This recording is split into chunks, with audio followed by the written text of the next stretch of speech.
प्रस्तुत है कृषि एवं किसान कल्याण मंत्रालय द्वारा प्रायोजित कार्यक्रम किसान की बात।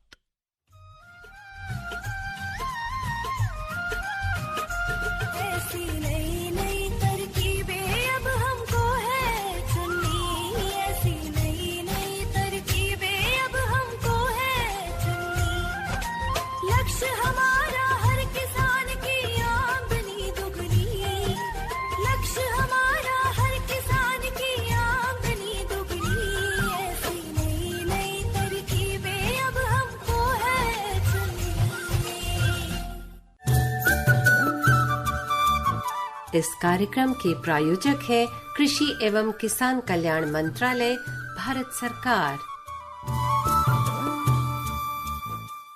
हर जोखिम से निकल कर फसल आए, सुरक्षित हो जाए।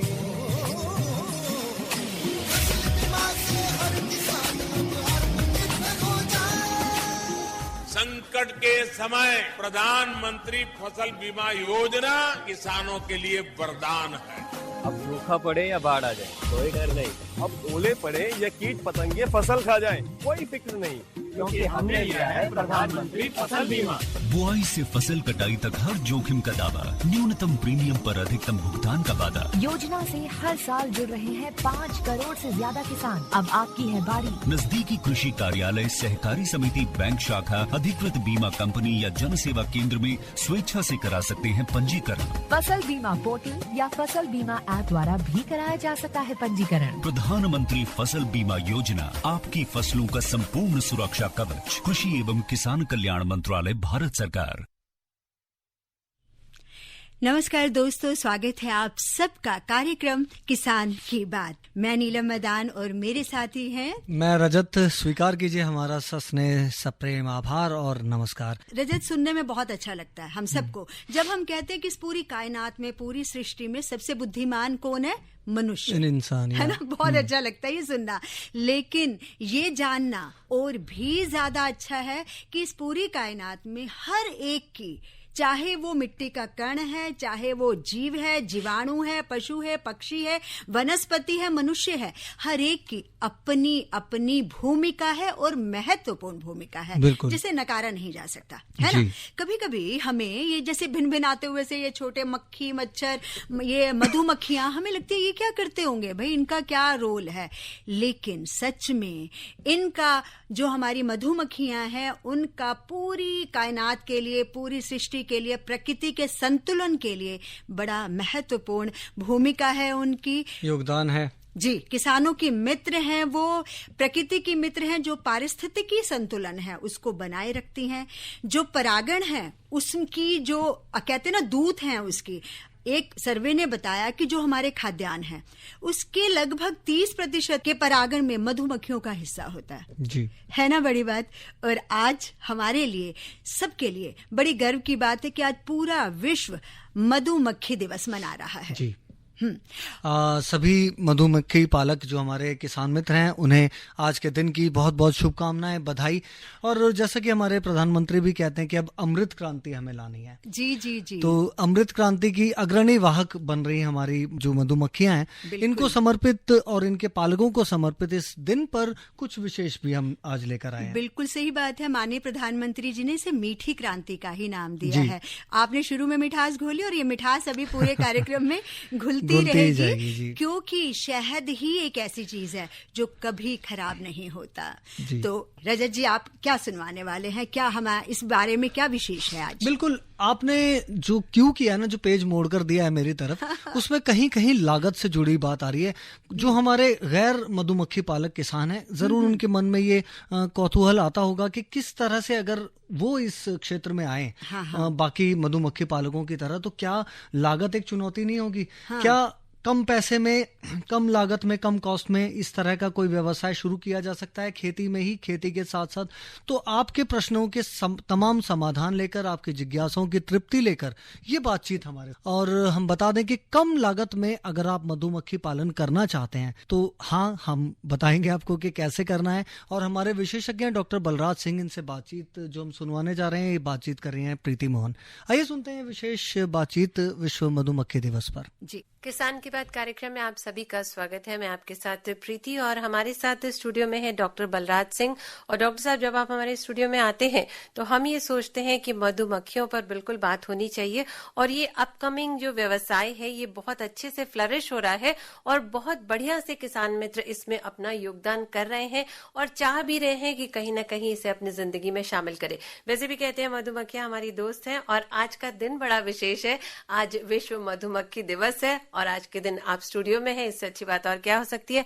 आपका बहुत बहुत स्वागत करना चाहेंगे स्टूडियो में। नमस्कार डॉक्टर साहब, जैसे हमने कहा कि आज मधुमक्खी पालन दिवस है, तो क्यों ये दिवस शुरू किया गया, क्या इसकी जरूरत महसूस की गई? बिल्कुल, देखिए प्रीति जी, जो शुरुआत हुई वो एक व्यक्ति जो स्लोवेनिया जो देश है यूरोप में, वहां का रहने वाले थे, मिस्टर एंटन जनसा, जिनका जन्म 20 मई 1734 को हुआ और उन्होंने मधुमक्खी पालन के क्षेत्र में बहुत ही महत्वपूर्ण काम इस विश्व के अंदर पूरी दुनिया में ही वॉज द फर्स्ट जिसने ऐसा काम शुरू किया। कैसे वैज्ञानिक दृष्टि से मधुमक्खी पालन करें, कौन सी प्रजाति है महत्वपूर्ण है, माइग्रेटरी रूट्स क्या होंगे, कौन सी दिक्कतें इसमें आती हैं, और वो पहले रॉयल टीचर भी कहलाए मधुमक्खी पालन के क्षेत्र में। अच्छा। तो उनके जन्मदिन को मानते हुए 20 मई को तो यूएन डिक्लेरेशन, जो संयुक्त राष्ट्र संघ का डिक्लेरेशन हुआ, और 2018 में हमने जो है ना पहला जो वर्ल्ड हनी बी डे मनाया। और जो इस साल अब आज जो हम वो 5वां जो है विश्व मधुमक्खी दिवस से मना रहे हैं, तो बहुत अच्छी शुरुआत हुई एक व्यक्ति के उसके पीछे, जिस व्यक्ति का योगदान रहा। और क्योंकि इस क्षेत्र की मधुमक्खियों की या दूसरे जो परागण करता है उनकी आज महत्व पूरी पृथ्वी के ऊपर विश्व भर में आगे बढ़ रहा है और उसकी आवश्यकता है। हर क्षेत्र में कृषि को देखते हुए या शहद की डिमांड को भी देखते हुए आजकल लोग इम्यूनिटी बूस्ट करना चाहते हैं, जो अपनी प्रतिरोधक क्षमता है शहद का उपयोग करके, या दूसरे बायो प्रोडक्ट्स हैं उनका भी उपयोग कर सकते हैं। या जो बात है पोलन की बात, जो मैं आपको बताऊं कि यूरोप के देशों में या विकसित देशों में इसकी डिमांड है, प्योर प्रोटीन है, नेचुरल प्रोटीन है, अगर आप उसको खाना चाहते हैं तो उसकी भी मार्केट हो सकती है। तो इस प्रकार से डॉक्टर साहब की इन 4 वर्षों में परिस्थितियां बहुत बेहतर हुई हैं। बिल्कुल, निश्चित रूप से दिवस मनाने लगे। बिल्कुल। और 2000 के बाद हिंदुस्तान में जो मधुमक्खी पालन के ऊपर बहुत ही जोर है और बहुत प्रगति हुई है। अगर मैं बात करूं वर्ष 2000 की, तो शहद का उत्पादन कुल 10,000 मेट्रिक टन था और गत वर्ष ये जो है 1.25 लाख मेट्रिक टन हो गया है। और वर्तमान में देश में 2.5 लाख के लगभग मधुमक्खी पालक हैं। जो 2 प्रजातियां हमारी जो डोमेस्टिकेटेड है, पालतू रूप में अपनाते हैं हम, जिनको एपिस मेलिफेरा इटालियन भी, और दूसरी हमारी खुद की भारतीय इंडिजिनस जो वो है मधुमक्खी एपिस राना इंडिका। इन दोनों को लगभग 32 से 35 लाख जो बॉक्सेस पूरे देश में विभिन्न क्षेत्रों में विभिन्न मौसम के अंदर मौजूद रहते हैं।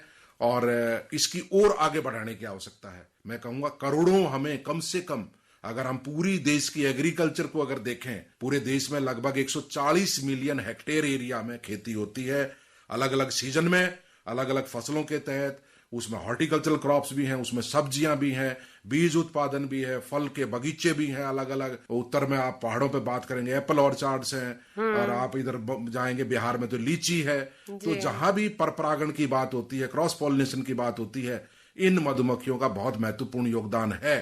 चाहे मसाले हैं, चाहे बीजीय मसाले हैं, चाहे वो हमारी तिलहन फसलें हैं, चाहे वो मेडिसिनल प्लांट्स हैं, सब के अंदर बहुत महत्वपूर्ण योगदान है। तो ऐसी स्थिति में अगर हम टोटल देश की एग्रीकल्चर को देखें, सीजन्स को देखें, तो अभी भी वर्तमान में ये बिल्कुल पर्याप्त नहीं है। और ये लगभग में कई करोड़ जो है कॉलोनीज हमें चाहिए सक्षम परागण के लिए, जो है ना विभिन्न फसलों में, ताकि उनकी उपज एक जो है ना हम पोटेंशियल यील्ड जो होती है उसको हासिल कर पाए, और साथ साथ जो है ना शहद का उत्पादन भी बढ़े, और फसलों में गुणवत्ता का मतलब है, जैसे सरसों के अंदर बताता भी हूं कई बार इस बात को कि रेपसीड क्रॉस पॉलिनेटेड है, मस्टर्ड सेल्फ पॉलिनेटेड है, लेकिन सर्वपरागित होते हुए भी इसमें परागण में सहायता की आवश्यकता होती है, क्योंकि पोलन इतना स्टिकी होता है कि मधुमक्खियां ही उस काम को करती हैं पॉलिनेशन के को। फिर इससे करीब 25 से 30% उपज में इजाफा होता है, बढ़ोतरी होती है, और साथ साथ ऑयल कंटेंट, जो तेल की मात्रा है, वो भी करीब 0.5% से लेके 1% तक जो है ना वो भी बढ़ती है। फलों के अंदर भी जैसे एप्पल है, एप्पल के अंदर 4 लॉब्ड पूरा शेप, साइज, उसका रंग, सब चीजें वो सक्षम परागण के ऊपर निर्भर करती है। हर फल के अंदर, हर पौधे के अंदर तो मधुमक्खियां जो हैं वो सक्षम परागणकर्ता कही जाती हैं। और इस पृथ्वी के ऊपर लगभग 70 से 75% योगदान अकेली मधुमक्खियों का है। और उनमें से जो हम पालतू की जो आप बात कर रहे हैं, आज विश्व मधुमक्खी दिवस की जो हम चर्चा कर रहे हैं, इनकी महत्ता को हमें और समझना पड़ेगा। जन जन तक, हमारे बच्चों को, स्कूलों में और आम किसान को, कई बार किसान भ्रमित रहते हैं कि ये इतने सारे जो बी कीपर्स हैं वो बॉक्सेस को लेके जब सरसों के खेतों में रखते हैं या दूसरे खेतों में लेके आते हैं, तो कई बार किसानों को भ्रम होता है कि ये मधुमक्खियों के इतने बक्से, लाखों बक्से आ गए तो कहीं हमारी फसलों को तो नुकसान नहीं पहुंचाएंगे। हाँ, ये मन में भाव आ जाता है, जो फूलों का रस तो नहीं चूस लेंगी, लेकिन ये उनका भ्रम होता है। मधुमक्खियां तो उनके लिए सहायक है, उनके उपज बढ़ाएंगी, गुणवत्ता को बढ़ाएंगी, परागण के काम को करेंगी। तो इस प्रकार से इनके महत्व को, और फिर जब जैव विविधता की बात करते हैं, बायोडाइवर्सिटी की बात करते हैं, कंजर्वेशन की, संरक्षण की, तो मधुमक्खियों का ये एक पार्ट एंड पार्सल है कि ये भाग है इस जैव विविधता का। तो इनका संरक्षण करना बहुत महत्वपूर्ण है, क्योंकि अल्बर्ट आइंस्टाइन ने कहा था जिस दिन पृथ्वी से मधुमक्खियां खत्म हो गई तो उसके 4-4.5 साल के बाद पृथ्वी से मानव जीवन समाप्त हो जाएगा। तो क्योंकि वो ग्रेट साइंटिस्ट थे, बात आपने बताई है जी। कैलकुलेशन की होगी सारी कि कितना खाना बचेगा इतनी बड़ी पॉपुलेशन के लिए जब मधुमक्खियां लुप्त हो जाएंगी। तो ये सारी कैलकुलेशन करके उन्होंने ऐसा स्टेटमेंट दिया होगा। तो निश्चित रूप से हमारे बच्चों में अब पूरी जागरूकता पैदा करने की जरूरत है और विभिन्न क्षेत्रों में इनके उत्पादन को, अब मैं आपको ये भी बताऊं कि कोई जरूरी नहीं कि किसी के पास जमीन हो वही मधुमक्खी पालन कर सकता है, भूमिहीन भी कर सकता है, सभी युवा इसमें आगे आ सकते हैं। हाँ, मैं वही जिक्र करना चाह रही थी कि रोजगार की संभावनाओं को जब हम देखते हैं तो युवा बिल्कुल बढ़ चढ़ कर इसमें हिस्सा ले रहे हैं, आगे बढ़ रहे हैं। लेकिन उससे पहले मैं अपने श्रोताओं को बताना चाहूंगी, डॉक्टर बलराज सिंह इतना विस्तार से बता रहे हैं, आप परियोजना समन्वयक मधुमक्खी पालन अनुसंधान परियोजना से जुड़े हैं और पूसा संस्थान में एक अरसे से काम कर रहे हैं और आपका जो अनुभव है आज हम साझा कर रहे हैं और इसका फायदा सबको मिलेगा। और जैसे मैंने डॉक्टर साहब जिक्र किया था कि युवा आगे आ रहे हैं और रोजगार की संभावनाएं भी आप बता रहे हैं कि बहुत सारी हैं, इससे जुड़ सकते हैं, आगे बढ़ सकते हैं। इसके अलावा जो हम बात करना चाह रहे हैं वो कि सरकार की बहुत सारी योजनाएं हैं जो इससे रिलेटेड चलती हैं और सरकार भी निरंतर इस पे काम कर रही है। नेशनल जो बी बोर्ड है जी, उसकी बहुत सारी परियोजनाएं हैं, योजनाएं हैं और उसमें 40% तक अनुदान। लेकिन सबसे पहली आवश्यकता होती है कि आपको प्रशिक्षण हासिल करना पड़ेगा। साइंटिफिक बी कीपिंग के ऊपर, मधुमक्खी पालन के ऊपर आपको प्रशिक्षण लेना पड़ेगा।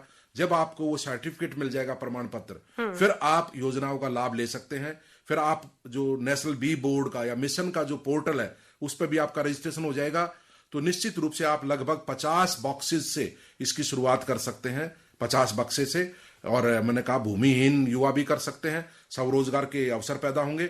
और ये नहीं सिर्फ आप उसको सहज से देख रहे हैं, यूरोप के देशों में, विकसित देशों में पॉलिनेशन सर्विसेज के रूप में मधुमक्खी पालन का किया जाता है। बम्बल बीज का जो अनुपयोग होता है, टमाटर ग्रीन हाउसेज में हो रहा है, नेट हाउसेज में हो रहा है, तो वहां पे हवा नहीं चलती, लेकिन मधुमक्खियां उसको ज्यादा पसंद नहीं करती टमाटर को। तो बम्बल बीज के ऊपर भी हम काम कर रहे हैं योजना में, हमारी जो परियोजना उसके अंतर्गत स्टिंगलेस बीज पे भी काम कर रहे हैं, कारपेंटर बीज पे भी काम कर रहे हैं और सिर्फिड फ्लाइज के ऊपर भी काम करें। दोनों काम हो जाएंगे। अगर पॉलिनेशन का काम भी कर देंगी और जो कीड़े हैं जो वायरस को फैलाते हैं, एफिड है, व्हाइट फ्लाई, उसको भी खा जाएंगी। तो इस प्रकार से युवाओं को आगे आने की जरूरत है। और चाहे खादी ग्रामोद्योग की योजनाएं हो, चाहे नेशनल बी बोर्ड की योजनाएं हो, विभिन्न योजनाएं केंद्र सरकार की मार्फत राज्य सरकारों के तहत चल रही हैं और उनका अनुदान का फायदा युवा ले सकते हैं। लेकिन वो जानकारी लेकर, तकनीकी जानकारी जब होगी तो निश्चित रूप से उनको फायदा होगा। और ये तो बाकी परागण सर्विसेज, फिर शहद है, बायो प्रोडक्ट्स दूसरे हैं। अपने बायो प्रोडक्ट्स की बात कही तो मैं यहाँ जरूर एक प्रश्न चलते चलते पूछना चाहूंगी कि मार्केटिंग में ऐसा लगता है कि किसान थोड़ा सा परेशान होते हैं। हाँ बिल्कुल, कई बार होता है, लेकिन अब केंद्र सरकार इस पे जोर दे रही है, प्रोसेसिंग यूनिट लग रही है जगह जगह, testing lab, Honey testing lab का भी विकास हो रहा है। तो इस नेशनल बी बोर्ड के तहत आजकल देश भर में बहुत चीजें विकसित हो रही हैं। अब आगे चल के मार्केटिंग की भी एफपीओ बनाए जा रहे हैं। एफपीओ बहुत महत्वपूर्ण, और कई हजार एफपीओ बनाने का योजना है। तो उसमें शहद के, मधुमक्खी पालन के भी एफपीओ उसके अंतर्गत हैं, बायो प्रोडक्ट्स भी उसमें शामिल हो सकते हैं, पोलन की बात भी हम कर सकते हैं, उसकी भी मार्केटिंग हो सकती है, रॉयल जेली भी आ सकती है, वैक्स भी आ सकता है, आपका वेनम का भी हो सकता है। जी, तो बहुत इस सारी प्रकार चीजें से, हैं। हाँ। आज विशेष दिन है डॉक्टर साहब, मैं चाहूंगी कि मधुमक्खी पालन का व्यवसाय जो हमारे किसान मित्र सोचते हैं, करना चाहते हैं, उनके लिए क्या संदेश होगा उनके आपका? लिए संदेश है कि वो अपने व्यवसाय को और आगे बढ़ाएं, जिससे देश की कृषि आगे बढ़े। जी। लेकिन उसमें जानकारी लगातार लेते रहें। आपको कोई भी समस्या आती है, हम लोगों से जुड़ें और आम व्यक्ति को मधुमक्खी पालन के बारे में आप जरूर बताएं, उसके महत्व के बारे में हमारे बच्चों को भी हम बताएं। तो यही मेरा संदेश। जी, जिन्होंने कभी नहीं किया है वो भी इस दिशा में जरूर सोचे। बिल्कुल, निश्चित जी, प्रशिक्षण लें और आगे बढ़े। डॉक्टर साहब, आपका बहुत बहुत धन्यवाद करना चाहेंगे। प्रधानमंत्री किसान मान धन योजना। मिलेगा पेंशन का सहारा, कृषक ना होगा बेसहारा, जुड़ेगा खुशियों से नाता, कटेगा सुख से बुढ़ापा, सुरक्षित होगा अन्नदाता, सुरक्षित होगा अन्नदाता।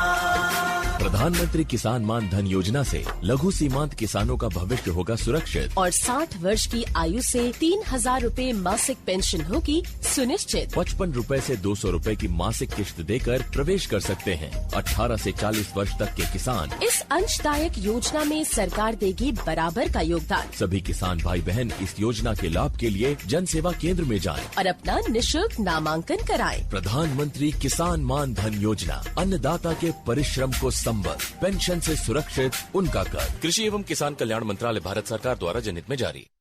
जी, हमने सुनी ये विशेषज्ञ और प्रीति मोहन जी की बातचीत कि कैसे कम लागत में, कम संसाधनों में अगर आप चाहते हैं मधुमक्खी पालन, तो बस जरूरत है प्रशिक्षण की। और इसके लिए मधु क्रांति जो पोर्टल है उसमें आपको अपना रजिस्ट्रेशन कराना है और जो भी सरकार की योजनाएं हैं उनका आप लाभ ले सकते हैं और आगे बढ़ सकते हैं। ये बात इसके लिए क्योंकि सरकार प्रतिबद्ध है, वो चाहती है कि इसमें जो हमारे युवा हैं वो आगे बढ़ें और उन्हें कोई मुश्किल ना हो, इसके लिए गंभीर प्रयास कर रही है। और इसी श्रृंखला में आज विश्व मधुमक्खी पालन दिवस के सुअवसर पर केंद्रीय कृषि एवं किसान कल्याण मंत्रालय द्वारा एक राष्ट्रीय कार्यक्रम का आयोजन किया गया है गुजरात में। और इसमें माननीय केंद्रीय कृषि एवं किसान कल्याण मंत्री श्री नरेंद्र सिंह तोमर जी ने जो संबोधन दिया, आइए हम सुनते हैं। विश्व मधुमक्खी दिवस के अवसर पर अपने देश के मधुमक्खी पालकों और दुनिया भर के मधुमक्खी पालन से जुड़े महानुभावों को हृदय से बहुत बहुत बधाई देता हूँ, बहुत बहुत शुभकामनाएं देता हूँ। आज हम सब लोगों का सौभाग्य है कि गुजरात की इस पावन धरा पर देश के पहले गृह मंत्री, इस देश की राजनीतिक एकता के प्रणेता श्रद्धेय सरदार वल्लभ भाई पटेल के सानिध्य में यह कार्यक्रम संपन्न कर रहे हैं। मैं आप सब की ओर से और भारत सरकार की ओर से सरदार वल्लभ भाई पटेल के चरणों में अपना नमन इस मौके पर प्रकट करता हूँ। 7 संरचनाएं, लैब और प्रोसेसिंग यूनिट लोकार्पित हुई हैं। इनका लाभ निश्चित रूप से मधुमक्खी व्यवसाय को मिलेगा।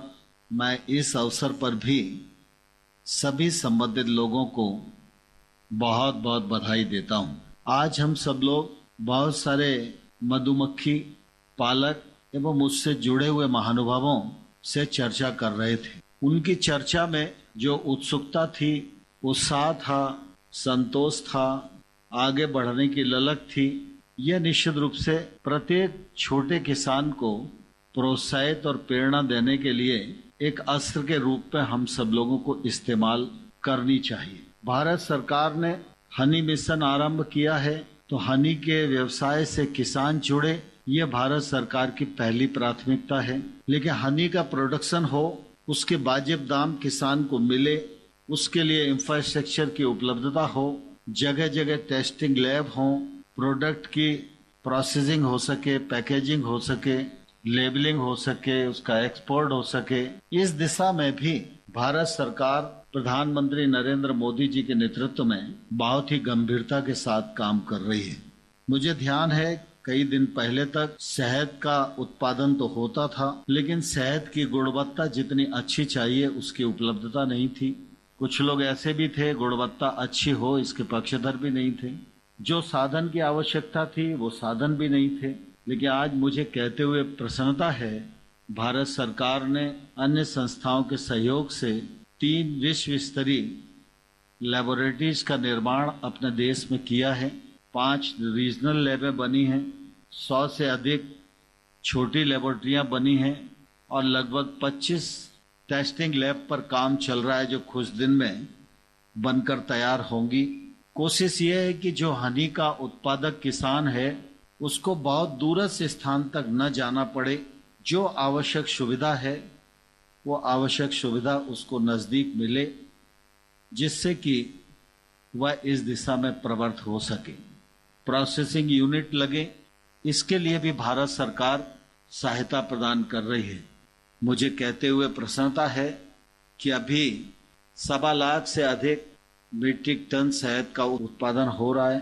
60,000 से अधिक मीट्रिक टन शहद का निर्यात हो रहा है। निर्यात की दृष्टि से पूरी दुनिया हिंदुस्तान के सामने उपलब्ध है।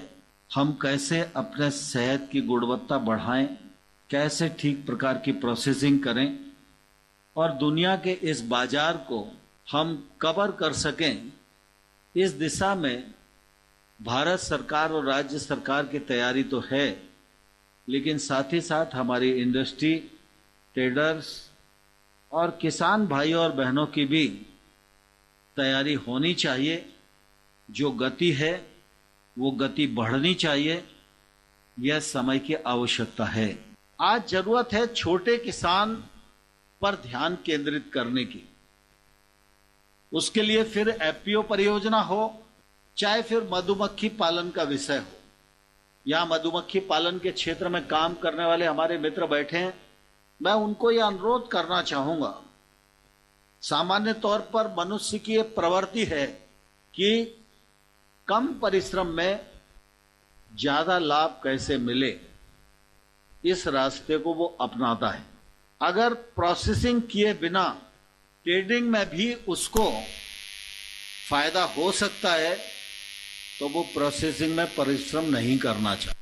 और अपने लोगों के अतिरिक्त भी कहीं से भी रॉ मटेरियल उसे मिल सकता है, उस रॉ मटेरियल को प्रोसेस करके वो फायदा कमा सकता है। तो छोटे किसान तक कौन जाए, कौन उसका ट्रेनिंग करे, कौन तकलीफ झेले। 600 की ट्रेनिंग करोगे तो 150 लोग राजी होंगे, कहाँ से बक्सा आएगा, कौन माथा फोड़ी करेगा, यह बात सामान्य तौर पर लोगों के दिमाग में रहती है। लेकिन मैं आप सबको यह अनुरोध करना चाहता हूं कि जब भारत सरकार मधुमक्खी पालन के लिए प्राथमिकता से कार्य करना चाहती है, उसके लिए आत्मनिर्भर पैकेज के अंतर्गत 500 करोड़ रुपए का प्रावधान रख रही है, इंफ्रास्ट्रक्चर उपलब्ध करा रही है, तो हमारी इंडस्ट्री बढ़े, ट्रेडिंग बढ़े, एक्सपोर्ट बढ़े, यह भी हमारी प्राथमिकता पर है। लेकिन उससे पहली प्राथमिकता है आप सब लोगों के सहयोग से आम गरीब किसान जो गांव में बैठा हुआ है, 2 बीघा 4 बीघा खेती करने वाला, या वो खेतिहर मजदूर जिसके पास खेती तो नहीं है लेकिन गांव में रहता है इसलिए खेती में ही मजदूरी करके अपना पेट भरता है, उसको मधुमक्खी पालन से जोड़ना। कम पैसे में, कम लागत में उसको ट्रेनिंग देकर उसके जीवन स्तर में बदलाव लाया जा सकता है। मैं समझता हूं हनी मिशन का ये पहला लक्ष्य है। इस दिशा में आप सब सोचेंगे, विचार करेंगे तो देश का बड़ा फायदा होगा। सरदार वल्लभ भाई पटेल का भी सानिध्य इस कार्यक्रम को मिला तो निश्चित रूप से हम सब अपने उद्देश्य को प्राप्त करने में सफल होंगे। इस सफल आयोजन पर मैं आप सबको पुनः एक बार बहुत बहुत बधाई देता हूं, बहुत बहुत शुभकामनाएं देता हूं। धन्यवाद। सच में ये बहुत खुशी की बात है कि आत्मनिर्भर बनने की दिशा में ये एक बहुत बड़ा कदम है और अपार संभावनाओं से भरा हुआ है। और सरकार भी इसके प्रति प्रतिबद्ध है और पूरी प्राथमिकता के साथ काम कर रही है। और जो हमारे किसान इस कार्य में लगे हुए हैं पहले से, उनके क्या अनुभव है ये जानना भी जरूरी है ताकि हम सबका मनोबल बढ़े, क्योंकि कोर उत्पादक किसान ही है। आइए जानते हैं उनके अनुभव। मेरा नाम ध्वज बालियान है, जिला मुजफ्फरनगर, यूपी।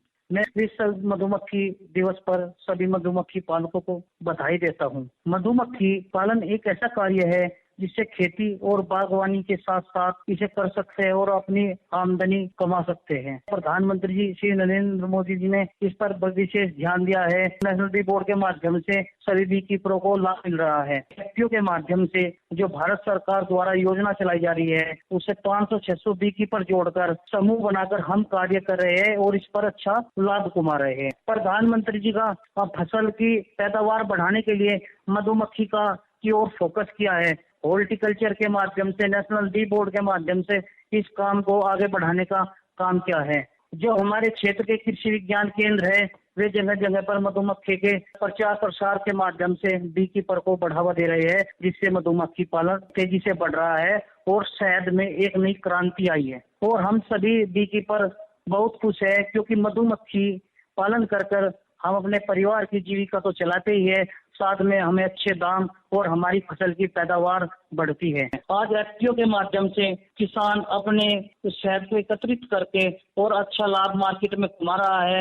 एक बात और बताना चाहता हूँ, नेशनल बी बोर्ड भारत सरकार के माध्यम से बी कीपरों का रजिस्ट्रेशन किया जाता है। जिसका रजिस्ट्रेशन नहीं हो रहा है वो नेशनल बी बोर्ड के माध्यम से अपने बॉक्सों का रजिस्ट्रेशन कराए और नेशनल बी बोर्ड से जुड़े रहे और बी कीपिंग को आगे बढ़ाए, जिससे हमारा देश आगे बढ़ेगा। नमस्ते, मैं मोहन कदम कोल्हापुर महाराष्ट्र से बात कर रहा हूँ। सबसे पहले मैं सभी ऑल इंडिया रेडियो सुनने वाले श्रोताओं को विश्व मधुमक्खी दिन की शुभकामनाएं देना चाहता हूँ। मधुमक्खी हमारे खाने पीने का इंतजाम भी करती है और पॉलिनेशन जो बहुत महत्वपूर्ण चीज है जो क्रॉप पॉलिनेशन में, और इसका दिन सारे विश्व में मनाया जाता है। लोगों से मैं यही कहना चाहूंगा कि सभी लोगों ने मधुमक्खी पालन करना चाहिए, सीखना चाहिए, उसका जतन करना चाहिए और संवर्धन भी करना चाहिए। शुभ अवसर पर मैं सबको बोलना चाहूंगा, ये जो काम एनवायरमेंट फ्रेंडली है या एम्प्लॉयमेंट जनरेशन का जो काम है सेलिब्रेट करना चाहिए, उसका अवेयरनेस करना चाहिए। और जो जो हमारे पास समाज में है, हमारे आसपास कोई भी मधुमक्खी को कोई छेड़ता है या कोई उसको जलाता है, जीवित बचाना चाहिए। तभी हम बहुत सारे हानि इकट्ठा कर सकते हैं। हमारी ग्रामीण अर्थव्यवस्था में एम्प्लॉयमेंट के लिए, रोजगार के लिए बहुत ही पोटेंशियल जो बी कीपिंग में उसमें उपलब्धि है, उसको बढ़ावा देने के लिए सबको मिलकर इस विश्व मधुमक्खी दिन पे ये प्रतिज्ञा करनी चाहिए कि मैं कभी भी मेरे हाथ से मधुमक्खी को नहीं मारूंगा, उनको कोई प्रॉब्लम नहीं आने दूंगा। विश्व मधुमक्खी दिन के इस शुभ अवसर पर मैं बताना चाहता हूँ कि जो हमारे देश के माननीय प्रधानमंत्री जी नरेंद्र मोदी जी है, इन्होंने स्वीट रिवोल्यूशन जो हमारे देश में काम करने के लिए जो बढ़ावा दे रहे हैं, रोजगार के लिए बढ़ावा दे रहे हैं और मधुमक्खी बढ़ाने के लिए जो बढ़ावा दे रहे हैं, उसके साथ मिलजुल कर सबने काम करना चाहिए, साथ में आना चाहिए, मिलके काम करना चाहिए। नमस्कार मैडम, मैं डिस्ट्रिक्ट हरदोई से रविंद्र सिंह। डिस्ट्रिक्ट हरदोई का छोटा सा गांव है रत्नापुर और मेरा ब्लॉक लगता है भरखनी। ये लगभग 2010 से मैं ये काम कर रहा हूँ। इसमें उतार चढ़ाव भी बीच में लॉकडाउन पीरियड में आया था और उसके बाद कोई समस्या नहीं। और कभी कभी मौसम का फर्क पड़ जाता है, क्लाइमेट ऐसा हो जाता है, बारिश वगैरह ज्यादा हो जाती है, तब दिक्कत होती है। कोई ये वर्क करे तो अच्छी मतलब आमदनी हो जाती है, रहन सहन अच्छा हो जाता है। ग्रामीण क्षेत्र के लोगों को ये करना चाहिए, एक्स्ट्रा आमदनी है, खेत के अलावा अच्छी आमदनी हो जाती है। मैं खेती के साथ साथ कर रहा हूँ, मैं फार्मर हूँ, के अलावा मैं ये इसको भी कर रहा हूँ, दोनों चीजें करता हूँ। खेतों में जब काम होता है तो मधुमक्खी के पास नहीं जाते, जब मधुमक्खी में काम होता है तो खेतों में नहीं जाते। तो ये विशेष अनुभव आपके साथ हमने साझा किए और जो आज का ये दिन है इसकी आपको फिर से शुभकामनाएं देते हुए, विश्व मधुमक्खी पालन दिवस की आप सभी को शुभकामनाएं देते हुए मुझे रजत और नीलम को दीजिए इजाजत। फिर मिलेंगे। बताते चलें कि फसल के रंग किसान के संग कार्यक्रम में कल जरूर जुड़िएगा हमारे साथ इसी कार्यक्रम में। नमस्कार, बहुत बहुत शुभकामनाएं।